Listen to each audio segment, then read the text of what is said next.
Dito tayo ngayon sa isang paraan ng panghuli naman ng hayop o ibon, pang-ibon na lumilipad yung galing sa taas. Hindi ito para sa gumagapang.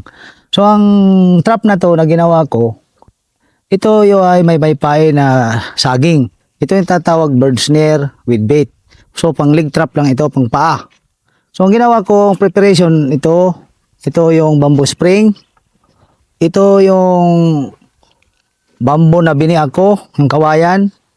Tapos linagyan ko ng, para umangat ito, linagyan ko siya ng tukod para bumiag to. Tapos lagyan mo ng poste. So dapat, ang preparation nito, ito yung string mo, maglagay ka dito ng yung lock niya. Yan, kung lock niyan, lock. Para dito mag-lock yung paa niya pag natalian. So, dito yung linagyan ko ng abaka para dito siya maglagay ng trigger. Dito mo ilagay yung trigger. So, ngayon para naggawa ko ng stick, para ito yung hapon niya. Ito yung dadapuan niya. So, nagre-release. So, ginawa ko ng parang dito, magsasangga sa na yan, na hapunan ng tutumpahan ng ibon.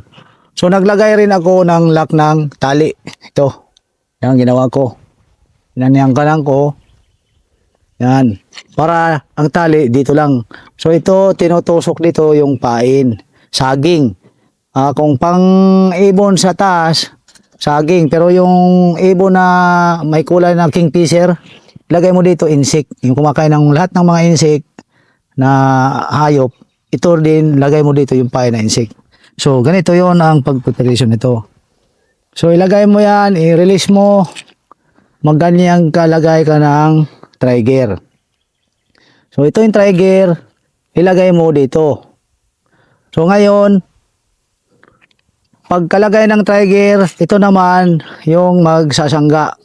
Yan, kunti lang kasi pagdapo ng ibon, pagtugpad yan, madali lang siya mag-release.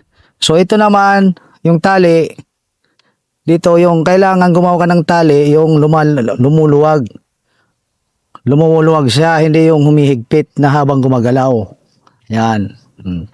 Lumaluwag lang siya, hindi katulad sa pangbaboy na mo na habang gumulaw, humihigpit. Kasi itong hayop na to, hindi naman ito masyadong maidlas. O yan. So ngayon paglagay, yan. So yan. Ganun. So pagdapo nito ng ibon, paang matatalian. Pagkuha niya nitong pagkain niya nitong pain mo na saging. So ganito ang mangyayari.